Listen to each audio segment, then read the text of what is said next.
For me, it's good morning. It's 9:30 in the morning here, a beautiful sunny day in my beach town of Encinitas above San Diego. And welcome to all of you. I want to thank Richard and Oksana for being my producers here, and they are also my partners in this new work that I've been developing over the last couple of years called Creative Mind. Which we have a saying in English, necessity is the mother of invention. And I think given all the cracks and the breaks and the earthquakes over the past couple of years, it's really calling us to generate new types of work and new types of communities and new types of connections. And so I see the creative mind work that I just want, I have only time in, this brief time today to share with you some of the pieces of it. It is something that builds on generative change, but also I think goes beyond it, as all of us must at this time. Because all of these breaks that are happening, these crises that we are experiencing in the environment, in cultural connections, in gender connections, I think they all bespeak of the same underlying crash state, which is an isolated ego mind that can't feel and can't see beyond its own limited perspective. And that blindness and that numbness of the isolated ego has led to a steadily accumulating set of pathologies. And right now, it's moving, it's accelerating into a major crisis point. And I don't think I'm being melodramatic in saying we either meet this crisis with some sort of transformation, or we, the human part of the planet, probably won't continue for too much longer. So we all have to be doing this. We all have to find our own voices. So I want to share with you my own voice and the voice of some people in this community about what that might look like in terms of something called creative mind. So I'll start with a poem in a moment, and then give you a brief narrative of what creative mind is, talk about the three core premises, and emphasize a lot the middle premise about conversation is being created, consciousness is creating reality through these conversations. Talk about some of the different conversations that we think are central, that need to be mindfully connected with. And then I'll give you a case example or two, offer you a little guided process of about 10 minutes so that you can get a little taste of what the creative mind might mean for you. Then we'll have some Q&A. All in 90 minutes. So as is my tradition, I want to start with the poem. And this poem, it's actually, poetry touched me when I was like a 14-year-old kid, a 15-year-old kid. And I started reading some poems, and it's like one of those things where something touches you and some other world opens up. And you feel, oh my God, somebody else knows. Or you feel that this vague feeling that you've had has been shared, and light has been brought to it by a whole tradition, by a whole lineage of people. And that's what poetry has done for me. Somebody's got their mic on. I don't know. There's a noise in the background, so if you could try to make sure to turn off all your mics. Thank you.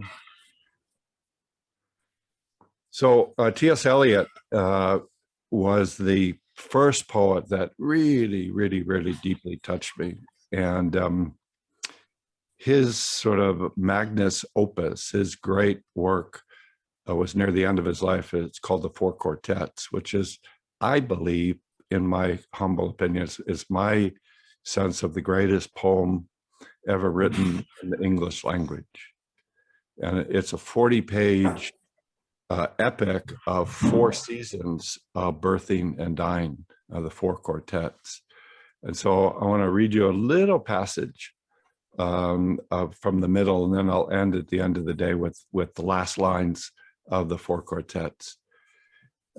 Eliot grew up in St. Louis, and St. Louis is on the Mississippi River. Mississippi River is really wide and brown, and for the 19th century of the United States, it was really sort of the lifeline or the lifeblood for the United States. And then we expanded west, and we got other things, but the Mississippi River is an integral part of the American soul. And so you'll hear him talk about a strong brown God. He's referring to the Mississippi River there. So here's T.S. Eliot, a little passage from 4 Quartets. He says, I do not know much about gods, but I think that the river is a strong brown God. Sullen, untamed, and intractable, patient to some degree, at first recognized as a frontier, useful, untrustworthy as a conveyor of commerce, then only a problem confronting the builder of bridges. The problem once solved, the brown God is almost forgotten by the dwellers in cities, ever, however, implacable, keeping his seasons and rages, destroyer and reminder of what men choose to forget. Unhonored, unpropitiated by worshipers of the machine, but waiting, watching, and waiting. His rhythm was present in the nursery bedroom, in the rank-a-lanthus of the April dooryard, in the smell of grapes on the autumn table, and the evening circle in the winter gaslight. The river is within us, and the sea is all about us. The river is within us, and the sea is all about us. As a 15-year-old kid, that line just hit me in my chest so deeply, and the sense opened up, and it's really the story of creative mind. So I'm going to go get a turn my slides on here. There we go. Okay.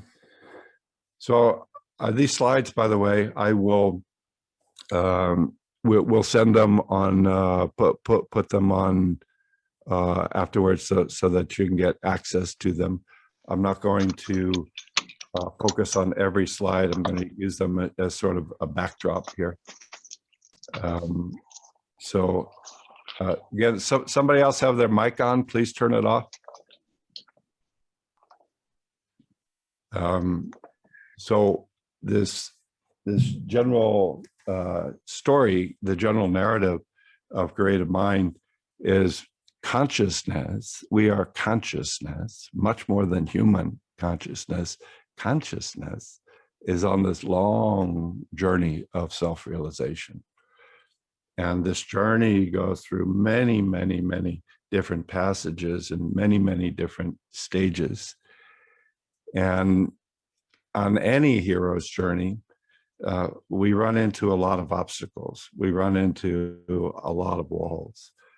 And I think it is obvious we are up against a big, big obstacle right now. Something is happening in the river that's blocking the river of consciousness, that's creating all sorts of problems. And I would propose that this is the evolutionary tradition of the isolated individual ego consciousness. And obviously, I'm not the first and one of many who say this, but this ego consciousness, the way we use it, which is through muscular tension, disconnects us from life in so many different ways. And it creates all these dissociation and all of the concomitant violences and pathologies and sufferings and lack of connections.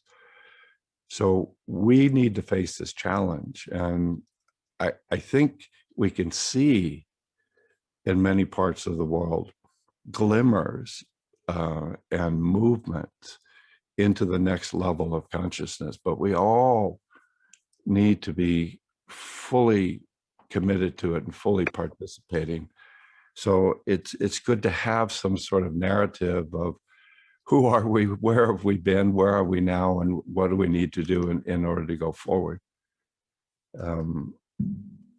So the creative mind work basically has these three premises. Consciousness is creating reality. Consciousness is inside of every grain of sand. That this consciousness is creating reality, does it through conversation. And these conversations go through filters. And I'll be talking about the three core filters that we think are most meaningful in the creative mind work. And then the third premise, which is integral to all of the generative change work, is that every one of these conversations, every one of these relationships, every one of these representations, the meaning and the way that they unfold and their value doesn't come from the pattern itself. It comes from how consciousness is holding the pattern.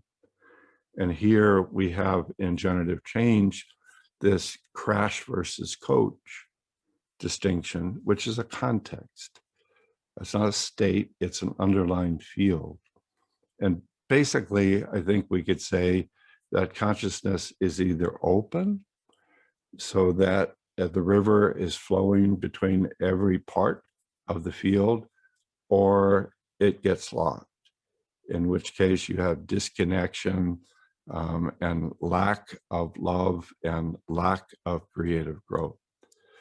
So we're looking then to see and understand that when a person or a family or a culture or a business is really stuck, they're stuck because of disconnection.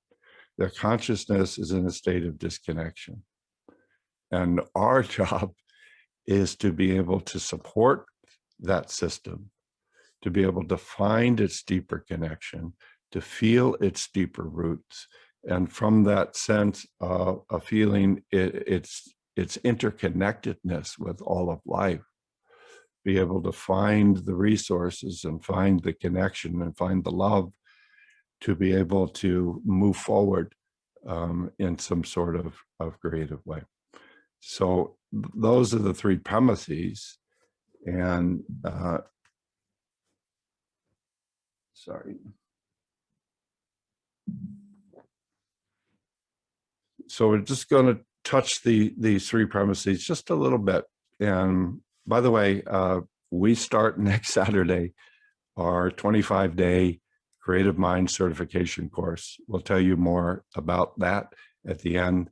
But all this stuff is explored in much greater detail in the course. Where we're sitting with somebody or we're beginning any sort of creative challenge with this sense that I am not doing it here.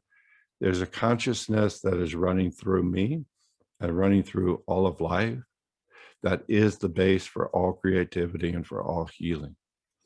So I need to relax and get attuned to the sense that something's coming through me. Something is connecting all of us. Something is trying to wake up, and I need to align my human consciousness with that so that I can be of service and I can be supported by this deeper consciousness.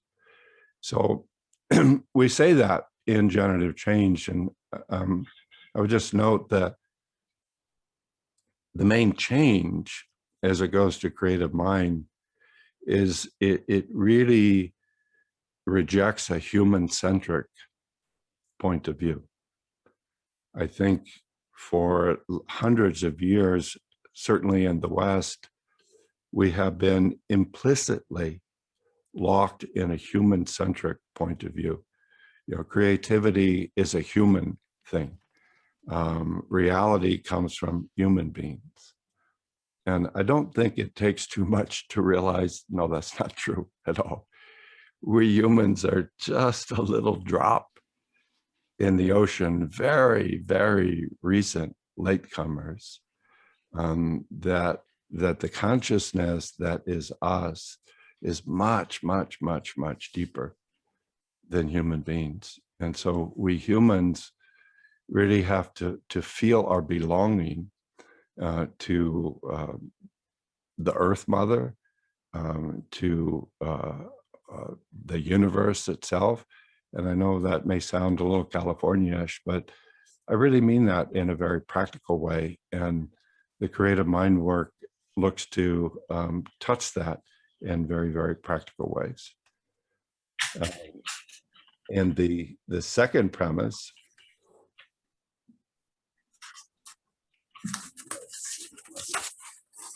this is sort of where we have the more of the main maps that we're working with. We say this river of consciousness that is creating reality is moving through these conversations, and we talk about these three basic types of filters, if you will. The first is what we would call the nested evolutionary spheres. And if you were to just remember one picture from this talk, this would be one of them. So we're saying that consciousness starts as the ever-present origin of spirit. This is not religious. I'm not meaning it religiously, but this place before time and space that contains infinite possibilities, and it's beyond our imagination what is in that ever-present origin. But we can get there, you know, when we are at our best, when we really feel deep inspiration. I think we are connected to the spirit. It has no form, it has no image. Anything you say about it, you have to realize your map cannot apprehend the territory. And so you have to be very suspicious or realize that all of your representations about spirit are just poems. They're just metaphors. But it's important to come back to spirit. Out of spirit comes nature. And we say that, you know, this cycle, it's been unfolding for 14 billion years. The Earth, a little bit of a baby, 4 billion years. But you have this incredible miracle of out of what Erickson called the middle of nowhere, out of nothing, out of no time and no space, voila, is that you begin to unfold this physical universe. This is our base. We are the particles. We are the stardust. We are the trees. We are the ocean. And again, I don't mean this in a just a wild esoteric way. I mean it in a way that we can and probably need to feel that when we're having conversations with each other. So how we answer the question, who am I? Who are you? We're really answering it in terms of I am spirit. And again, language becomes very, very awkward. So you better have a sense of humor. I am the universe. You know, the universe is in every grain of sand. I'm really interested in this regard in a number of different scientific theories. For example, Teilhard de Chardin, the physicist David Bohm, one of my mentors at Stanford, Carl Pribram, the German philosopher Jean Gebser, the Indian philosopher Sri Aurobindo.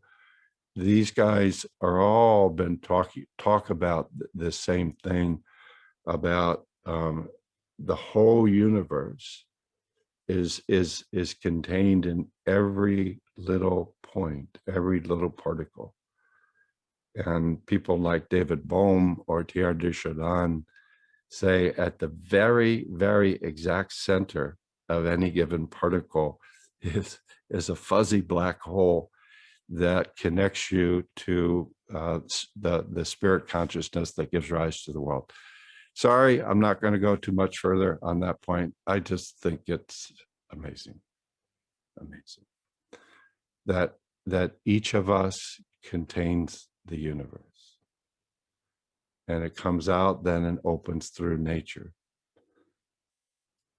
At some point, after some billions of years, we begin to get sentient consciousness, self-aware consciousness. And we see that first in terms of collective mind. And so this leads to cultures and families and groups and lineages and disciplines. And for the first time, it seems that this level of consciousness is using representational maps. You know, it's guided by its representational maps. This guy, who's the Israeli guy who wrote the book *Sapiens*, you know, he says, "What is it about we sapiens, this brand of humans, that is such a game changer?" And he says, "We believe in things that don't exist. We have maps of things that aren't in the world, but we can hold these maps and use it as our North Star to begin to move towards creating that map as a reality." It begins to open the Pandora's box because we think that our map is the territory.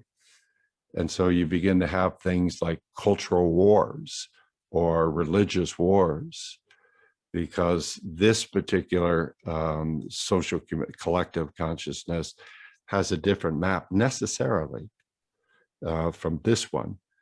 And we get into that, my map is better than your map, and a whole lot of things start happening. But these are the ancestors. This is the culture. This is where the lineages are. If we're going to do any creative work, we have to have a coach connection to the collective consciousness. Okay? We have to have a coach connection to nature. We have to have a coach connection to spirit. Out of this collective consciousness has slowly emerged individual consciousness. Is that amazing or what? So now we're not just our tribe. You know, the individual consciousness begins to support everybody in the collective, gets their own unique experience of life, gets their own unique way of knowing the world, has its own capacity to be able to act in some sort of individual, unique way. And this is where creative evolution begins to go into hyperspeed. You know, Teilhard de Chardin, who I was mentioning, talks about creative evolution as centered complexity. He says, when you go to this higher level, you don't want to wipe out all of the individual differentiation. It's vital. It's only when a system gets to a certain level of differentiation, that it is able to move to a higher level. So this is where we're really are right now, is this individual mind that has its own maps, has its own life that it can lead. I believe we are moving towards what is called integral consciousness, what Gebser calls integral consciousness. And then the integral consciousness, every individual is differentiated. Every individual has their own unique way of celebrating, living, realizing, creating life, but they're beginning to feel a common center that is joining all of them. And so all of these individual differences are working towards one world, which is, become sort of a political swear word for a lot of people. But I think that's where we're headed. If we don't get there, we will destroy everything. The block, I believe, that we're really, really struggling with is the first form of individual consciousness is based on crash, is based on neuromuscular lock. The first form of this immature individual self-awareness is based on the left brain inhibiting breath and in creating tension in the body, and then projecting some map away from the body. So it looks something like this. Let me think. So am I in a coach state or a constipation state when I do that? Let me think. So we study these mind-body states in generative change, and we're really training ourselves to see, in that state, could that person be a creative performer? Could they do art from that state? Could they be a good athlete from that state? Could they do creative communication from this state? Okay, from this state, from this state. And it becomes obvious, no, because there's constipation or crash or neuromuscular lock in that system. I believe this is just a mark of immaturity. I don't mean that in a negative way. My main teacher, Milton Erickson, one of his favorite things he used to say in trance is he would have these little stories, and he'd say, when you learned to, he would say, I'm not asking you to learn a new skill. I'm only asking you to be willing to use skills that you already have, but have forgotten about. And he would talk about when you learn to write your name.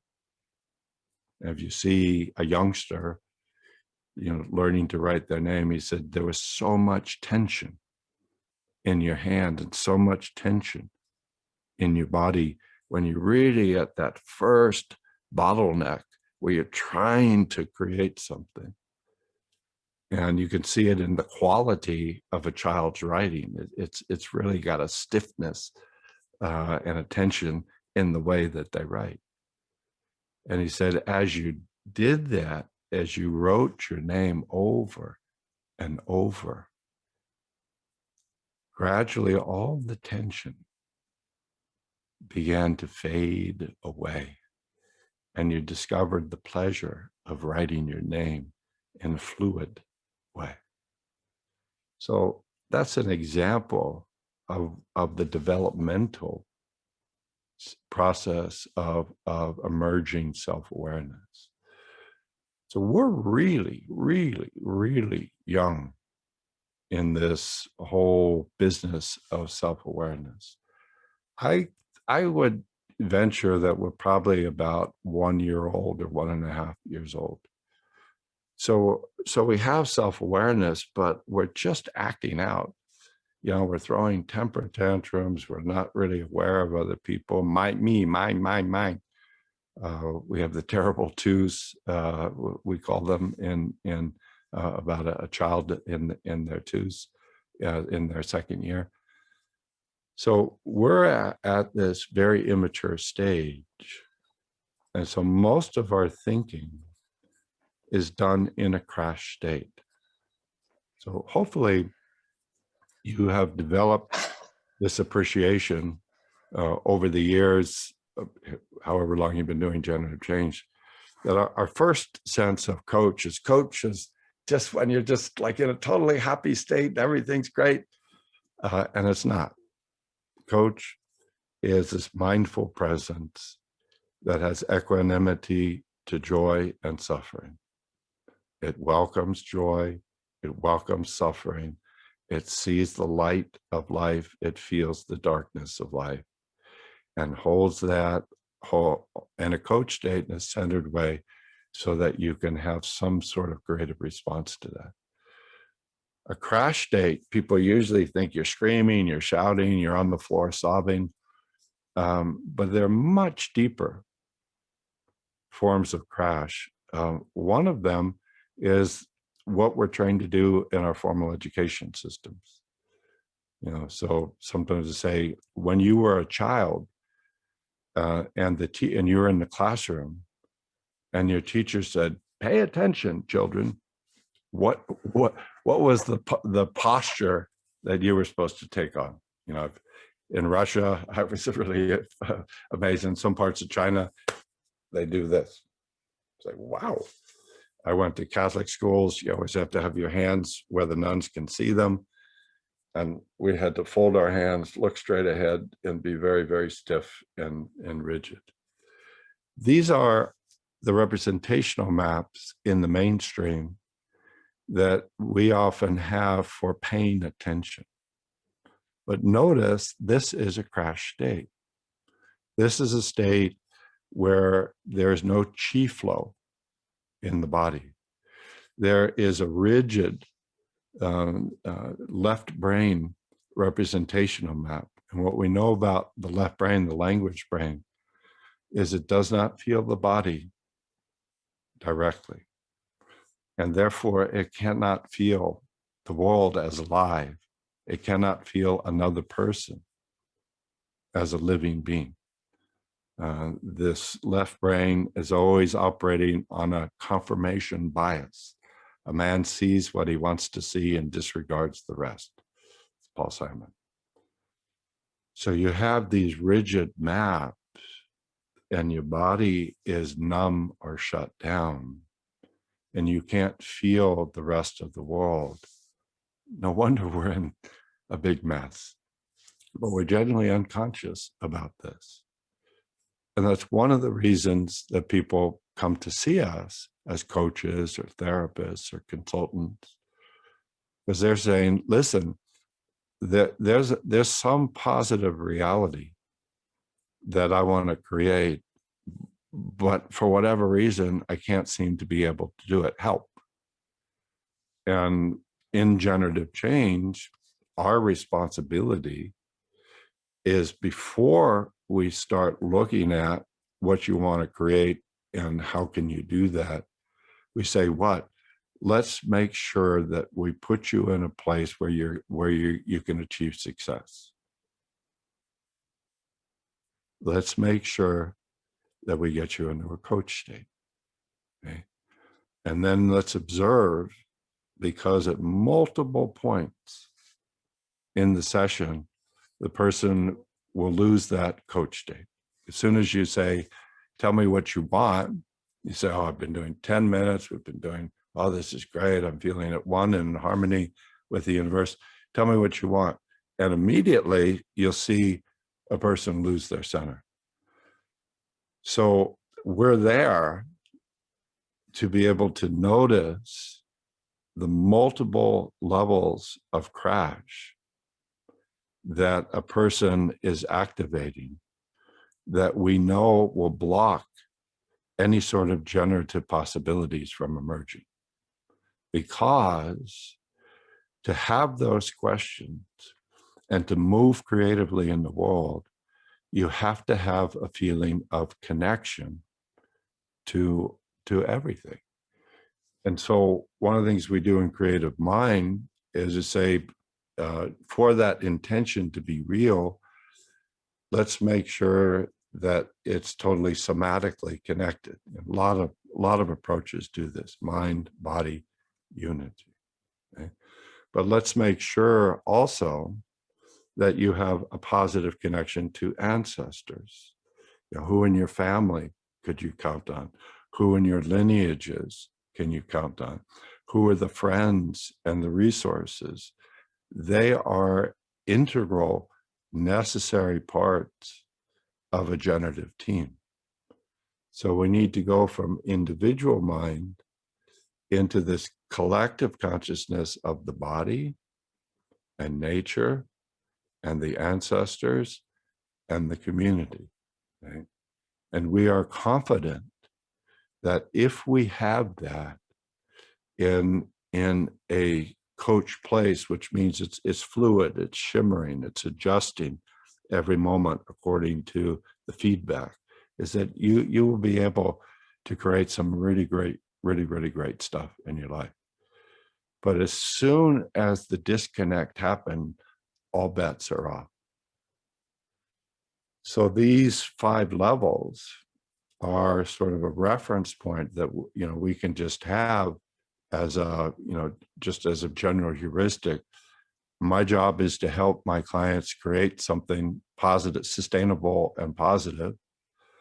My interest is creating something in my life, and with my relationships, with my career, for example. And to do that, I will only be able to have sustainable success if I connect individual mind to body, to social, culture, community, ancestors, to nature, to spirit.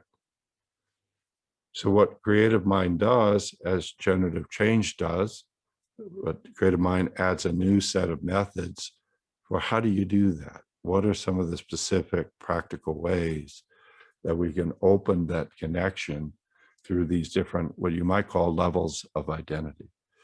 So you say, I'm my individual self, I am the collective consciousness, I am nature, I am spirit. Go for it. Okay, so that's one. And this second one I'm starting to allude to. One of the other major casualties of the neuromuscular locked ego mind is you start defining yourself as a separate individual. And that's a disaster. You start thinking that I'm me and I have to do everything myself, and I really, my whole sense of identity is myself as an individual. That is a disaster. So sometimes joke with people and say, how many of you have a voice that says you're not enough? And virtually everybody raises their hand. And we just assume that those that don't are lying. And then say that voice is speaking the voice of deep wisdom. When you face a generative challenge, you as an isolated individual are not enough. You're only as good as your relationship. So if we had one visual images, this is what we call, this is your conscious mind. This is your cognitive mind, is that all of those different parts of the tree of life, that's your mind. I am the community. I am the people who agree with me and disagree with me. I am my family. Everybody in my community is part of my self-identity. So this is a core shift from the isolated ego, where you're identified with as just one member of the team. You're just one part of the whole. It's just little me here, and oh my God, look at all those people. My God, what am I going to do? Sorry, that was my inner voice. To this awareness, this feeling, this experiential sense that I am the connection between everybody in the community. Okay? And I think it goes without saying, we need that more than ever right now, because we have these intense conversations with different parts of our community that have very, very different experiences. White people, Black people, men, women, straight people, gay people, people who are from the West, people from Asia or the Middle East, et cetera, et cetera, et cetera. So in the generative change, and really we take a deeper focus on it in creative mind, we call it community of mind, community of mind. So your identity is, I am the universe itself, spirit, nature, collective, individual, integral. My mind is the community of mind, is that I'm a circle, and all is a circle within me. And so obviously we see in crash states, or we see in places where people are really stuck, there's parts of those systems that are in lockdown. There's parts of those systems that are shadows. There's parts of those systems that are being held with hatred or fear. Okay?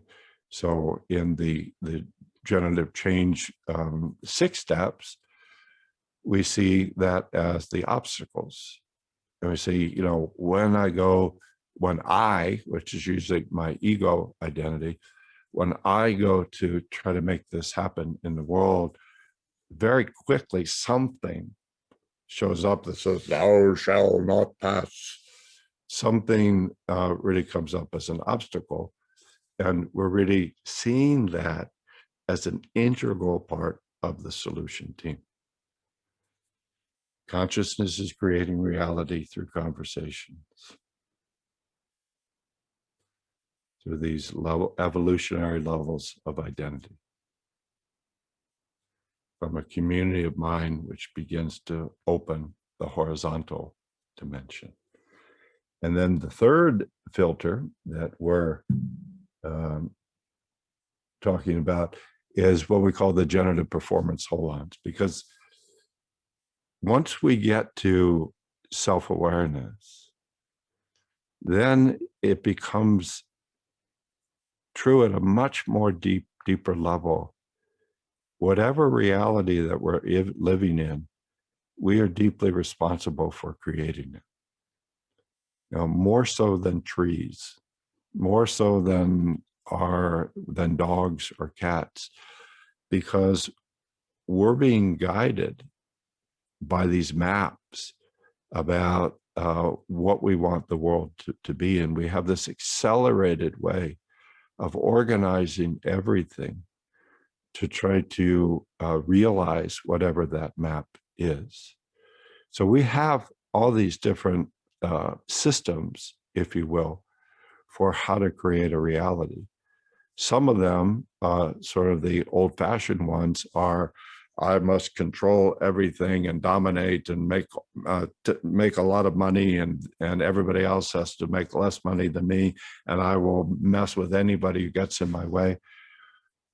That would be a version of the isolated ego. That's a map, that we have. What we use in the generative change process is we use, and this is the third image, we use this sort of map of present state, desired state,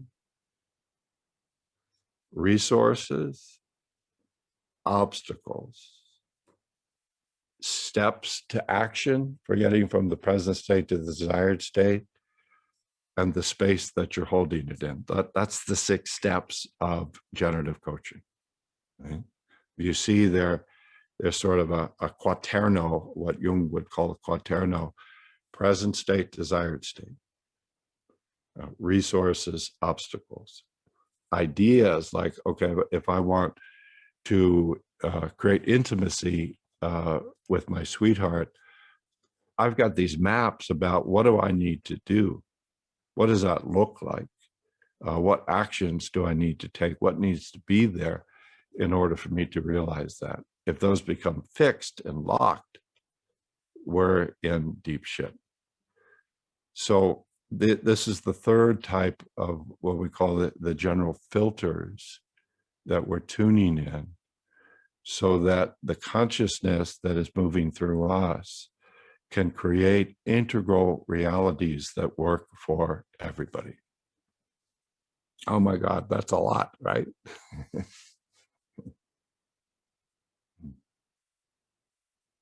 That's a lot.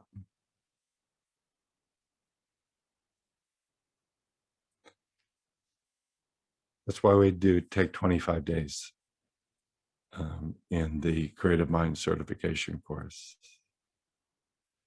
to really just look deeply into each of these different pieces that I'm we're doing a flyover, so to speak, in an airplane, and just getting a little glimpse of it. So that's the second step in the second premise. First, consciousness creating reality. Second one, it's doing it through these conversational filters, evolutionary levels, community of mind, and creativity maps. And then this third, which is really the heart of generative change work. It's so important. You know, I've been working with this idea for over 45 years, and it's the gift that keeps on giving. You know, Milton Erickson, one of his main ideas was the symptom is a solution. That what a person is doing creating as a problem actually is an attempt by consciousness to create a resource or a solution. So every pattern, every idea, every experience has equal capacity to be destructive or constructive. And what makes the difference? You do. So the consciousness and the human presence that you bring to each experience inside of you, inside of your community, is that actually is shifting it into a particular form with a particular value. Because until we bring human connection to it, it sort of has this quantum shimmer to it. It has many, many, many different possibilities and many, many different forms. This is obviously apparent with young children. So when a 3-year-old responds to somebody taking her toy by taking a bat and hitting her friend over the head, as my daughter did, we realized this is a teaching moment, right? This is developmentally, it makes sense, it's appropriate for a 3-year-old. And how we work with that will determine whether that warrior energy, whether that fierceness becomes a positive human resource or a destructive human experience. It's all on how human beings are holding the patterns. Right? So that means that when we're working with people, we're seeing wherever they're stuck. And I've got these slides that I'm going to send to you, I'm going to have available to you, and you can look them over. Just showing you, I don't really have time for them here, but what we're seeing is whatever maps a person is using, wherever they're stuck, it's usually not a problem inside the map, but it's a problem in the relationship with the map. And there are some parts of their deeper representations that are in shutdown.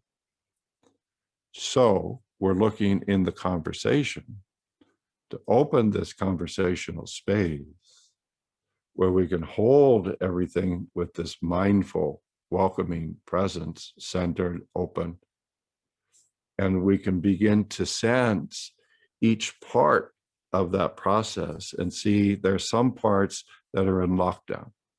There's some parts that are in dissociation. And by bringing connection, by bringing this sense of mindful consciousness to every little piece of whatever performance system they're working in, voila, a problem is turned into a solution. So let me give you one example, and then I'd like to do a little bit of a group process, give you a little bit of a feel for this. So I was working with somebody who was from Central America, and he had come to the United States about 5 years previously. And he was an architect, really good, really gifted, had great ideas. He had such passion for it. And so after about a year, he got a job he really liked, and he was given this project. And all of a sudden, he began to feel panic attacks. And he said, I don't know, what the deal is. I work in this company and people are really great. It's really collegial community. I'm doing the work that I love.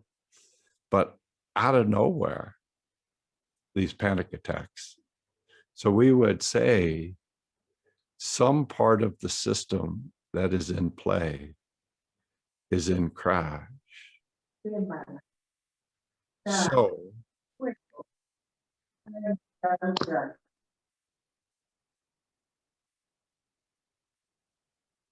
Richard, can you get that off? Thank you. So if we can, okay, got it. Thank you. So if we can bring generative connection to that part by being able to heal it or transform it, whatever had been blocking or stopping that system from moving forward creatively actually becomes an integral support for that creative development. So he says, yeah, okay, so here I am. And he said, I came to this country, the United States, in order to live my dream. I'm starting to do it. And something inside of me is saying, great. So he said, I'm sure that makes sense. You have to be ready. Sometimes people throw pillows at you. I'll show you what sense it makes. I'm sure that makes sense. I don't know. But isn't it interesting that when you go on this threshold of success, that when you step into success, something in your body starts to panic? I'm sure that makes sense. So let's get a coach state. Let's get a place where you can, in your peripheral awareness, feel this part of you that is in panic and be able to be with it without becoming it. So got into a coach state. And so now here's the parts of the creative mind work saying, so as you are going forward in this, I'm wondering if you were to feel the presence of your family, around you, what would they be saying about you having these panic attacks? And this is something I've asked for a long time of people. It's just much more central these days. And he looked down, he got some tears in his eyes, and he says, my family is really, really, really supportive, but they're really afraid that I'm going to fail.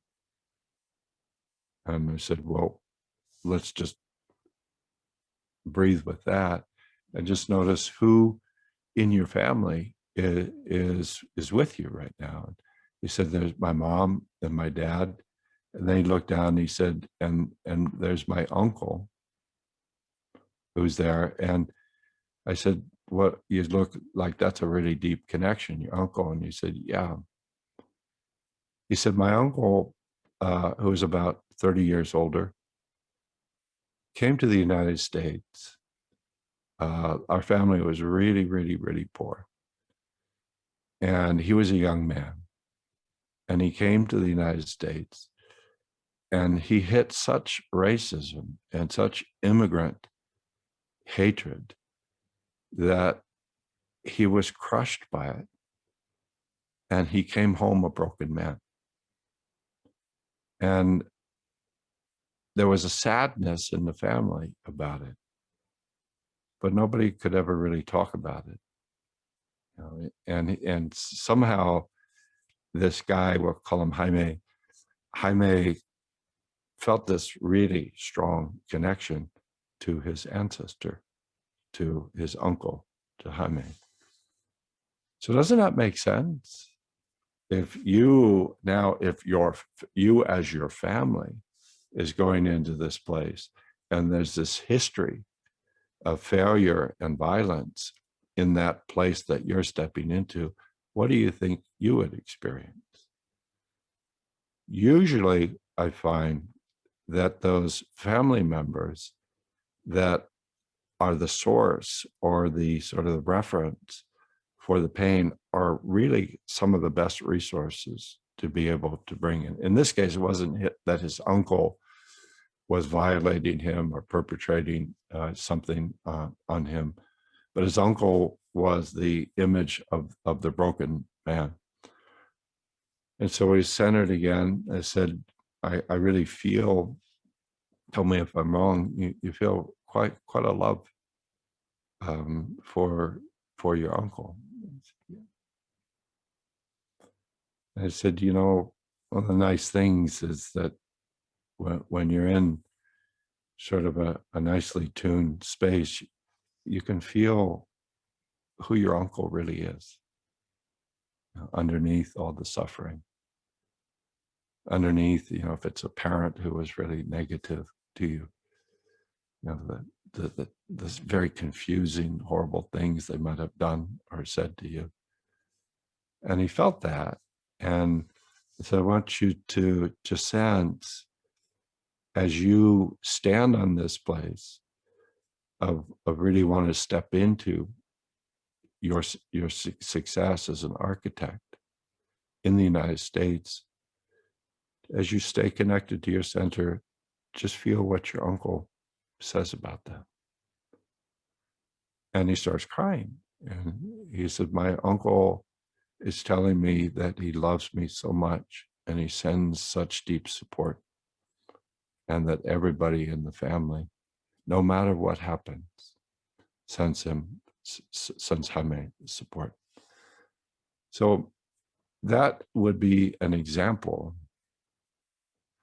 of the individual self on this creative journey, but in the deeper level of the collective cultural mind, there are these crash states that, if they're not transformed, will be brick walls or cement walls against consciousness being able to flow creatively into the world in the way that the person wants.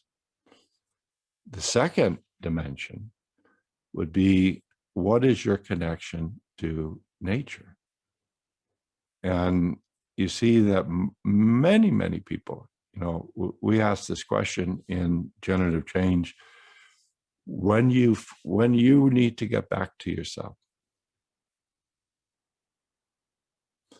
when you need to come back to a coach, like, I'm just stressed out, overwhelmed, I'm lonely, what do you do? And what most people do doesn't cost any money, and it's real simple. I go for a walk. I go to the ocean. Some of my best conversations have been with redwood trees when I used to live in Santa Cruz. Walking in nature brings you to a generative state because we belong to nature.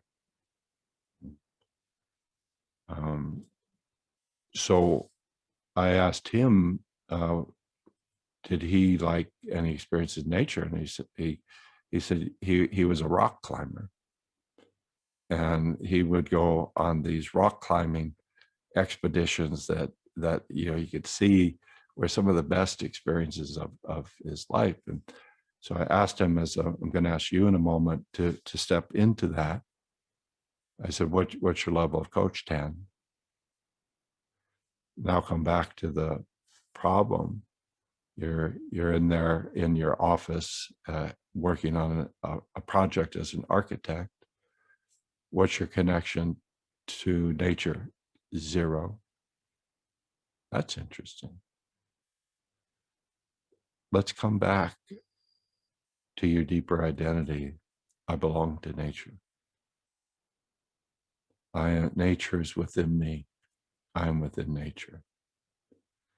And begin to reconstruct your sense of self experientially, so that you feel the mountains are within me. The ocean the river is within us. The sea is all about us. That was the line from Eliot. And then in that place of I am an individual who is resting in the support of his family and his culture, that is connected deeply to all of nature. See what happens in your creative path when you have that self. And as you might expect, that's really a game changer. Okay? So these are just a few notes, and I say it's got a lot more stuff to it, but I want to do a little guided process and for like 10 minutes, and then we'll do some Q&A and some sharing. And I think it's pretty obvious. And this is something I do with clients, because it's really good if you can have your clients really experientially get that when I'm in a state of deeper connection with the world, my life really is good. My life is really great. But when I am in ego isolation, damn, it hurts. It's lonely. I can't really live the life I want to lead. So we need to know that here. We need to know it here. We need to have a practice every day.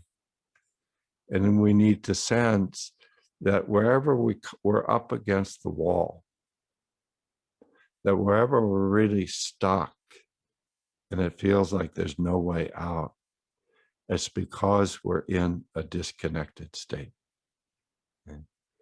Whenever we're in a conflict with other people that has no resolution, it's because we're in a disconnected state. Whenever we feel that the environment is falling apart and we're in a real crisis, it tells us we're in a disconnected state.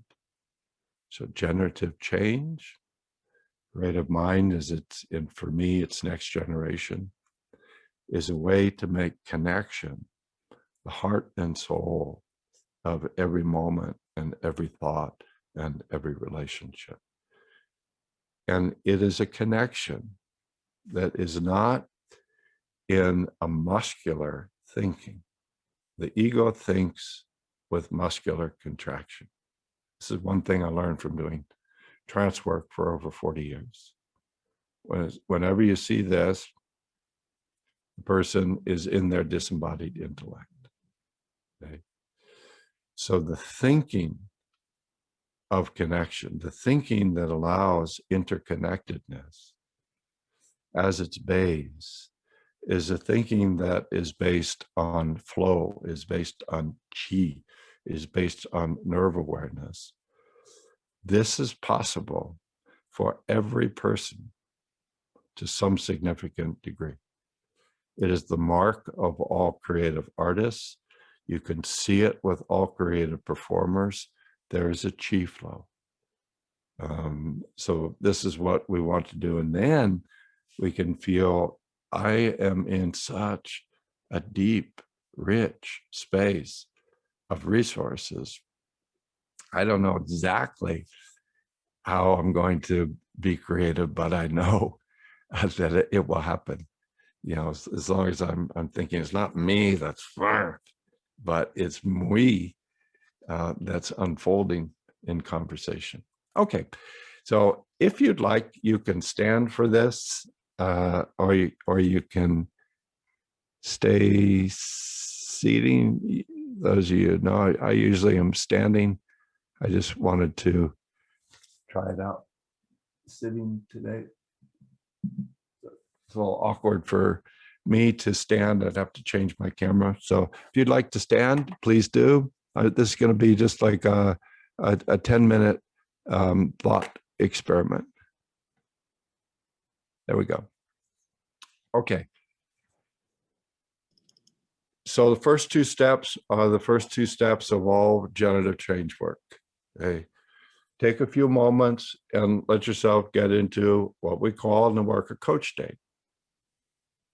What ways do you have?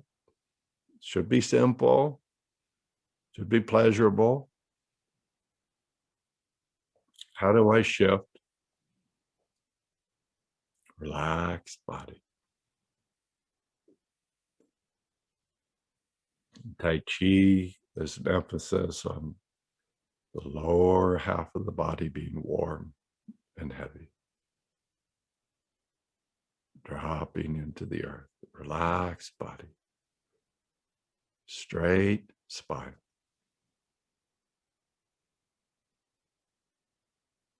Coach.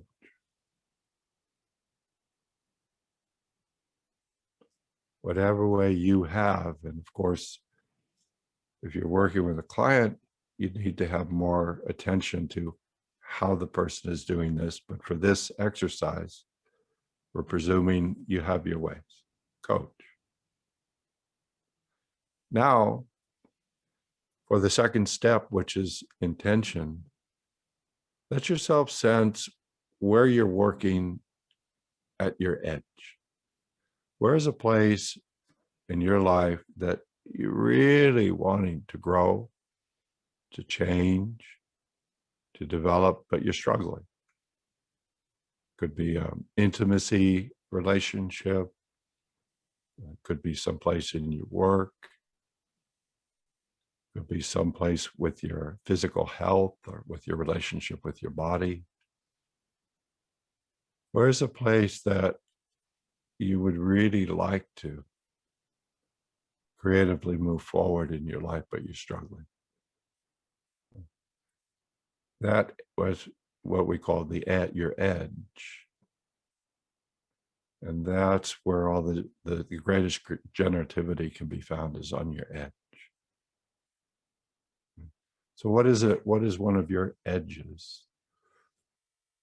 And for this second step of intention, what I'd like to invite you to do is represent the intention as a question. As a question, how can I? And then whatever, how can I feel a deeper connection with my sweetheart? How can I complete this project? How can I create better health and better happiness and self-love in my body? So what is one of your questions that puts you on your edge? And then remember, in generative change, to allow the question to have a generative course, drop it into your body. You cannot hold it verbally in your head. You need to breathe it into your body. So the verbal mind, the somatic mind, partnership, harmony, the chi, the breath that unites them. This is not a groggy state. It's not a collapsed state. It's finding a state of balance where you could move, you could talk, you could relax, you could think. Hold the question in a centered coach state. Now, for the next part, which is a little bit of the new stuff, I want you to imagine in front of you 2 doors. And the sign over the left door says, the place of no connection. Wow, shit. What kind of line do we have going into that place? The place of no connection. And the sign over the right door says, the place of deep connection. And just see, those are 2 different doors that are always in front of you. And now, holding that coach state to the best of your ability and holding your question, walk to the door of the place of no connection. And when you open that door, look in, you can see very sort of negative or absent presence of all of these basic different parts of your being. Nature is not present, or it's in a state of degradation. Your ancestors are not present, or they're in a lot of pain or criticism. Spirit seems evil. I'm not asking you to get overwhelmed by that. So you may just stop right at the door, but open and feel into that place until you can feel your connection of when I am in the room where I have negative connection to my culture, to my ancestors, when I feel no connection to nature. It could be just a big concrete building, a bureaucratic concrete building, no trees. Feel as you hold your question, as you step into that room, what kind of exploration of the question is possible for you? So you hold the question, you hold it in a space that has negative connection to nature, to community, to culture, to spirit. And just get a taste. Feel it, memorize it. Know it deep in your heart, and then step out. And then come back to your starting place. And just like in anything, say, that was interesting. Come back into coach. One of the things we're really, really training ourselves. Step into an experience, step out, and take a spiritual shower, what the Japanese call misogi. Stand under a waterfall, stand under a shower, and just let it cleanse away any images, any feelings, any toxins, any shadow. I take many, many spiritual showers, misogi, cleanse. Was it Duke Ellington used to say, jazz washes away the dust of everyday living. So we need to feel that music every day that washes away the toxins, that washes away the fears, washes away the shadows that we always accumulate in our daily process. I am spirit. I am nature, mountains, the oceans. I am community, lineages, history. I am me.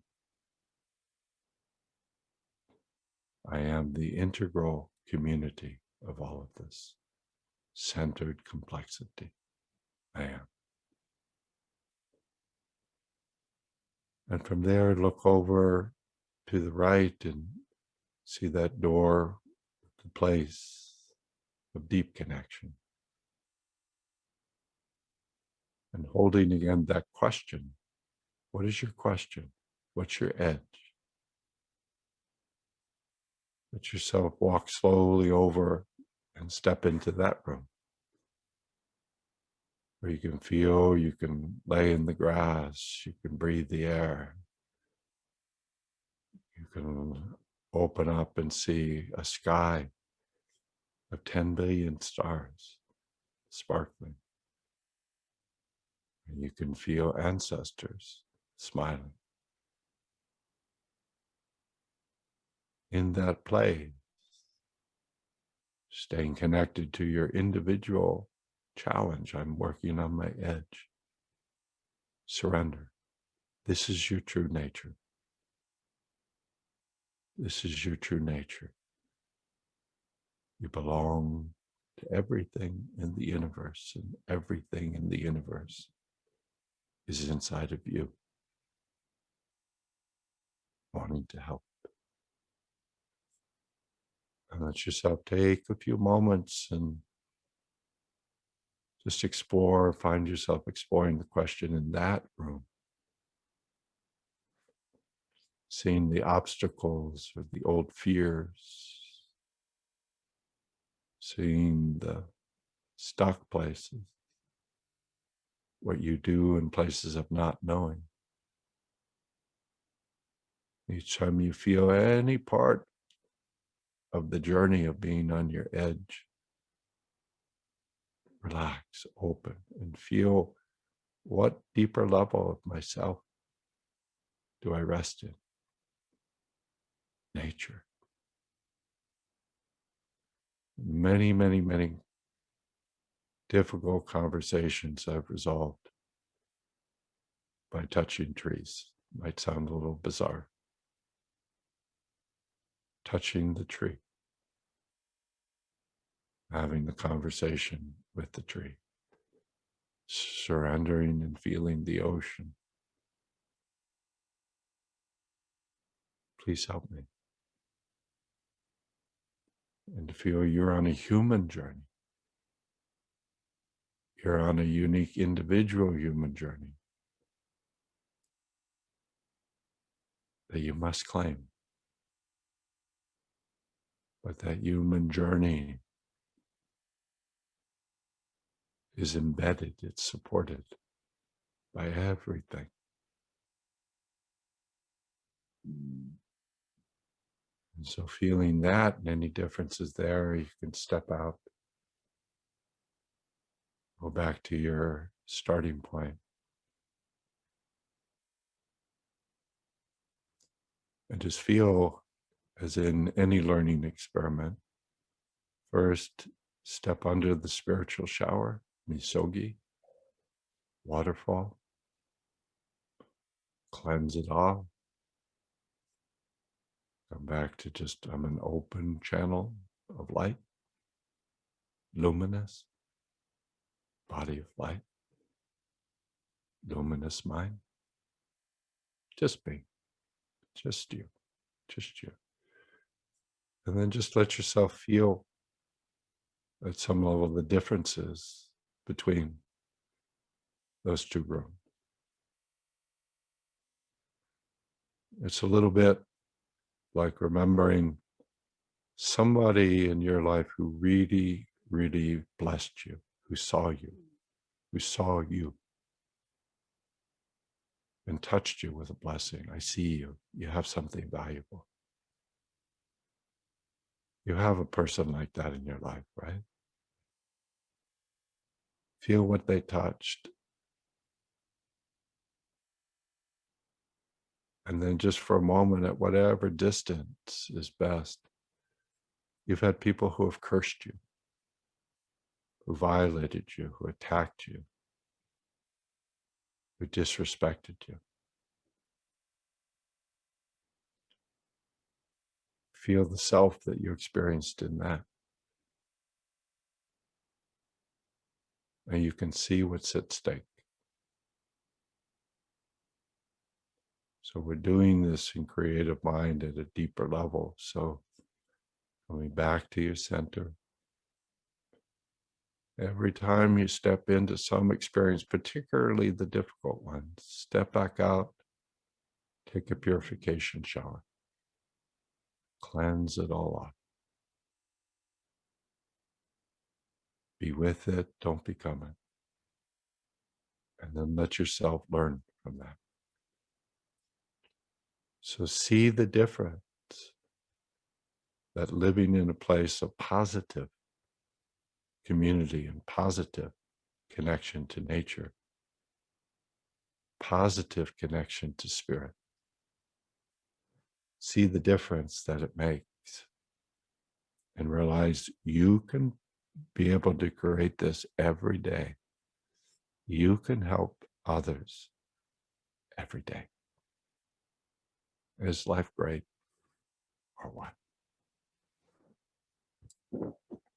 Okay, so that's the experiment. And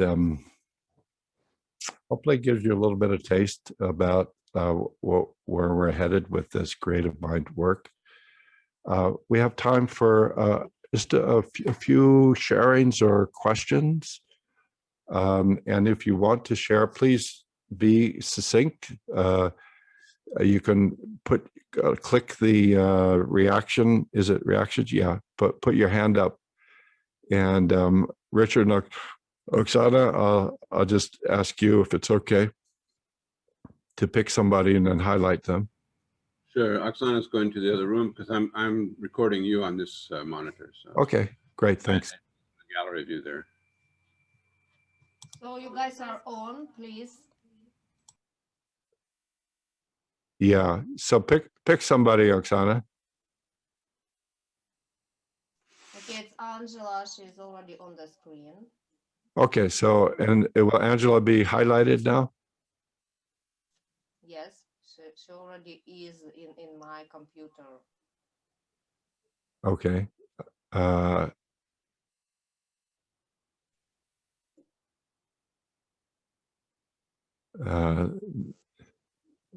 Sorry, well, I don't see Angela. There she is. Hi, Angela. Oh. Hi. Can you just pin her, or do I need to do that? Well, for you to see it, you have to do it. I pinned her, so on the recording, it'll be both of you side by side. But to see her, you'll have to pin, add a pin. All right, go ahead, Angela. You introduce yourself and. So my name is Angela. I'm Italian. I live in Frankfurt. And for me, what was interesting was that when you mentioned to go towards the left door, which was the one of no connection. Yeah. It felt that I know it so well because it feels like that I lived there. maybe not 100% of my time, but good 80% of my life, in a state of separation inside from other people, from something bigger, for everything. So I really didn't go even closer because it was already so present that I say, okay, I don't need to go too close. So I stayed actually in the same position. Great. While clearly I started to go towards the door on the right side already even before you started, because it was clearly like my intention. And also when you mentioned about people having seen me, weirdly enough, it's the moment in which I started crying. So it touched me enormously because probably it has been something new also, like I did a presentation in this convention and there were a lot of people supporting me, and this too moved me already so much.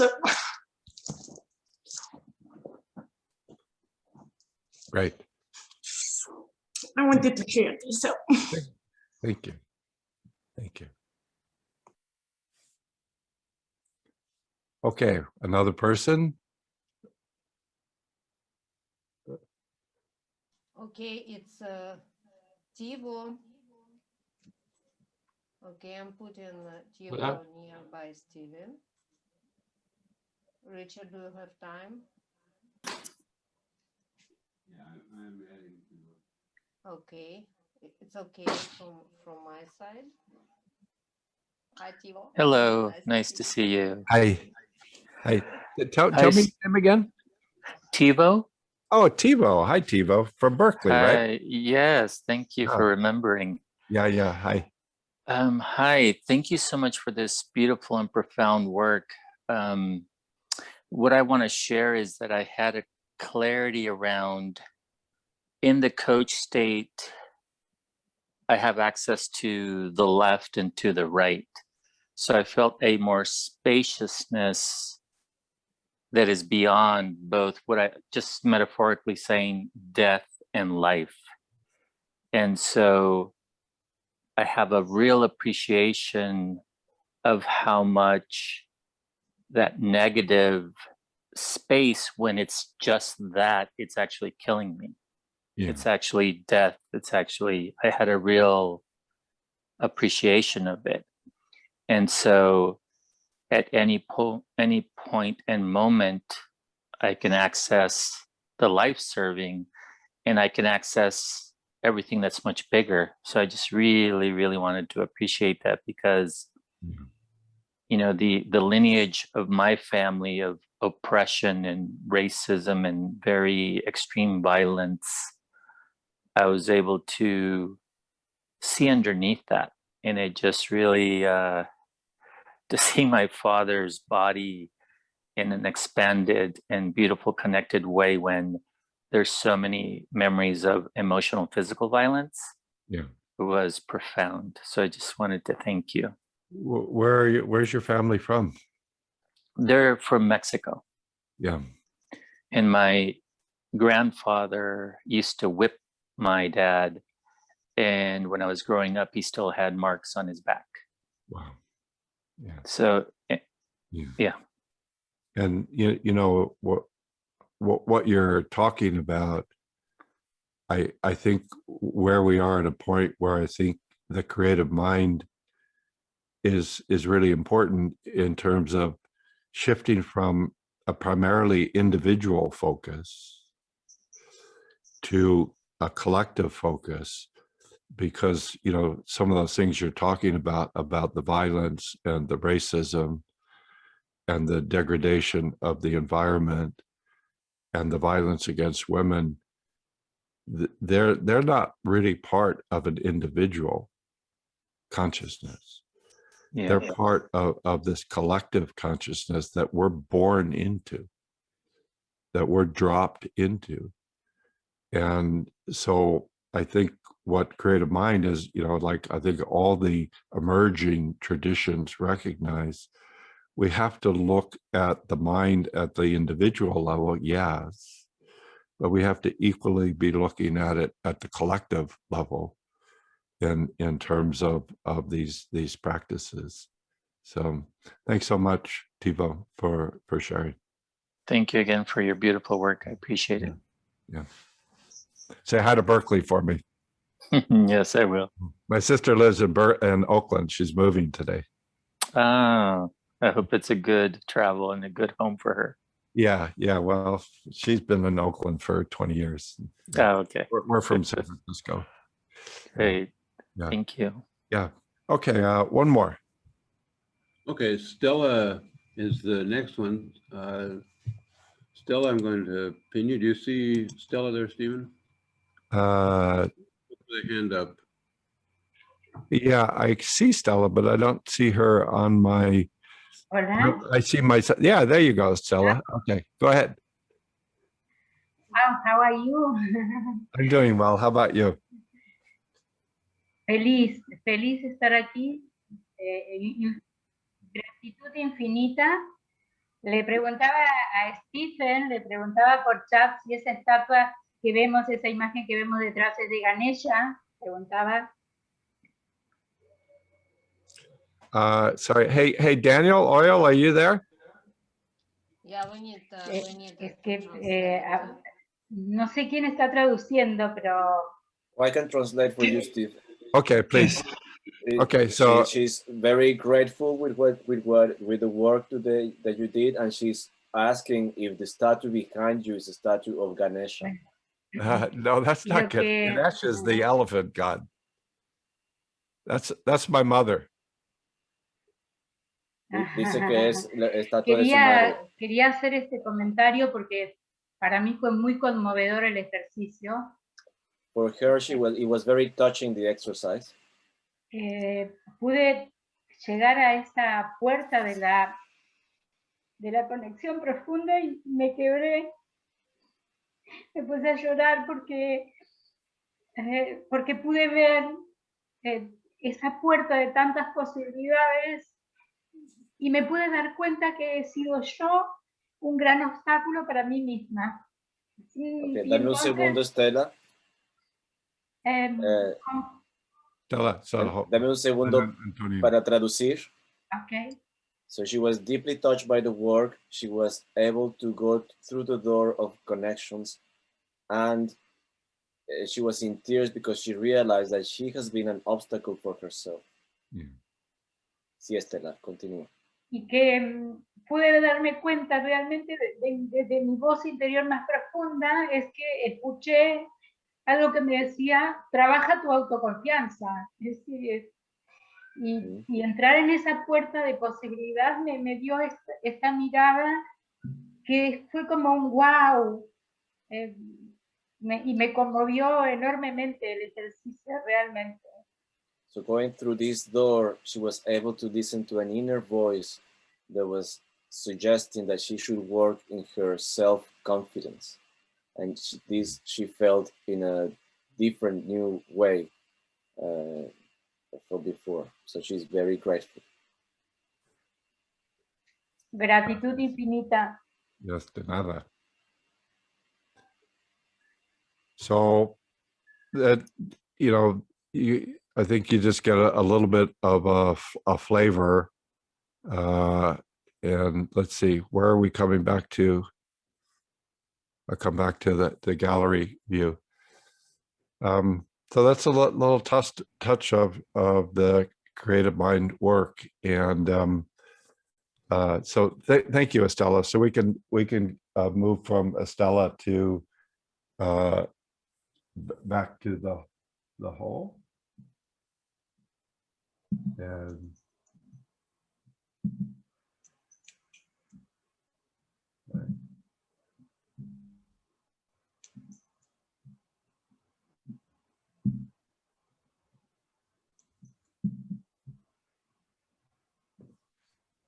so before I end with my final poem, I just want to share with you that this creative mind work, we started it last summer as a response to the pandemic. And usually I have the San Diego Trance Camp. That's all of July. And we couldn't do that. Hopefully we're going to do it this year. We'll see who's able to come. But we developed these virtual courses on creative mind, and it was such a great experience for me, and I think for most people. So I have really been working on a lot and developed this 25-day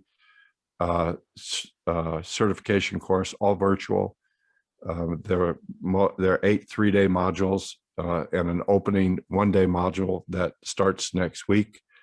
We will post information, but just to give you a sense, and the person who was just translating on the screen from Spanish, that was Antonio Mesa, and this is Antonio's art. I know you've all seen Antonio with his generative coaching art, so maybe you don't recognize this is Antonio's art too. But a completely different type of art, isn't it? So you can check out that if you're interested. You can go. We have a website with that. But I think the creative mind work is just. I'm so happy to be a part of it, and I think it's a little surprising to me, but I'm this sort of white American male from the suburbs. So I think it's taken a while for me to really feel in my heart and soul how much violence there is against women and people of color and the environment, and how really our work really has to address that at a very core level, and address it in a way where individual transformation is equally important. Because, you know, we've had this sort of problem for 40 or 50 years. You're either in, you know, political collective change, and people are like, overthrow the system, and they usually get really burnt out, or you're in sort of individual therapeutic change, where you're sort of having these great experiences, but they're disconnected in a lot of ways from what's really happening in the heart and soul of everyday communities. So we have this challenge now, I think, to really have this harmony between transformation at a collective level and transformation at an individual level. And that's, we need hundreds, we need 10,000 different traditions to address that. Creative mind is one of them. I am going to end with another poem, another passage. And I started with that T.S. Eliot passage from the Four Quartets about the river being a strong brown god. This is the last passage in that same epic 40-page poem. It's one of the more well-quoted parts of Eliot. And I think it's really a good way to talk about stepping into the integral, generative, creative consciousness. And here's how he ends this epic poem that has lived within me for 60 years. He says, with the drawing of this love and the voice of this calling, we shall not cease from exploration. And the end of all of our exploring will be to arrive where we started and to know the place for the first time. Through the unknown remembered gate, when the last of earth left to discover is that which was the beginning. At the source of the longest river, the voice of the hidden waterfall, and the children in the apple tree not known because not looked for, but heard, half heard, in the stillness between the two waves of the sea. Quick now, here now, always, a condition of complete simplicity, costing not less than everything. And all shall be well, and all manners of things, shall be well. When the tongues of flame are enfolded into the crowned knot of fire, and the fire and the rose are one.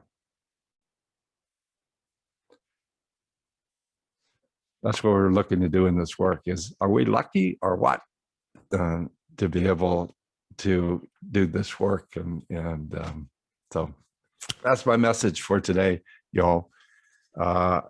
Thank you very much. Thank you for your participation in the conference. I'm sorry because of the times, it's early morning for me here. So most of the meetings are in the middle of the night, so I haven't been able to join them. That's why, if you haven't seen me, that's why I really regret that. But thank you for being here today, and pass it on. The world needs it. We are in such a difficult place of crisis right now, and it could get a lot worse. I hate to be a pessimist, but what we do really makes the difference. So please, let's all do it together. Dan, are you there? Daniel Oil wanted me to announce that they're having a little bit, I don't know, I guess if Daniel Oil, you're not there? I think he's preparing. Okay. Let me briefly say, Stephen, we're all invited to meet at his Zoom in about an hour. As I understand, it's his 35th birthday, and we're all welcome. So Oksana will put the maybe 45th. I'm not sure. Anyway, Oksana will put the link on the chat here for all of you who'd like to join us. He's younger than you, but not me.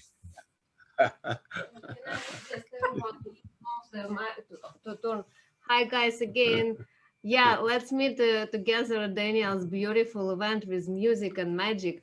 So now I just invite you to turn on your microphones and cameras, just briefly to hear each other, and then we go. Stephen, thank you very much for beautiful. Thank you. Bravo. Thank you. Thank you. Gracias. Thank you. Gracias. Thank you. Thank you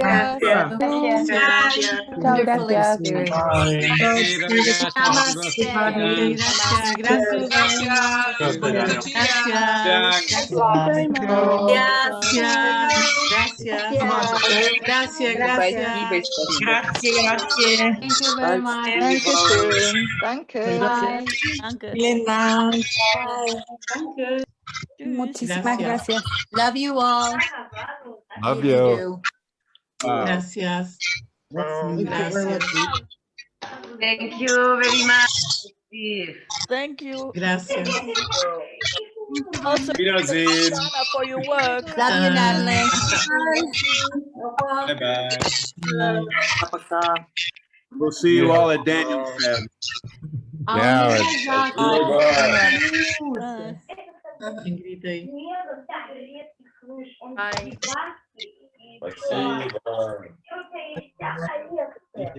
I don't see his address.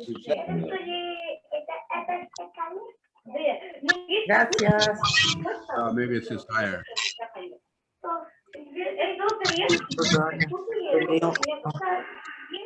Daniel's Zoom is in the chat. Just have to scroll up a little bit.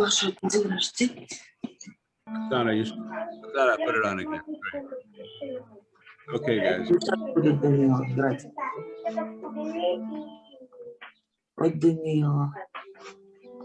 До свидания. Слышали, что Ксюша слепила? Is that Daniel instrument? Да ладно, ты нам. Нет. Да? Ксюша спроси. Я ей немножко помогал, короче. Ну, хорошо, здорово. А руки она, лицо все сама сделала, короче. Хорошо. Приплющила. Russia with love. Like our Leonid. This is the creative mind.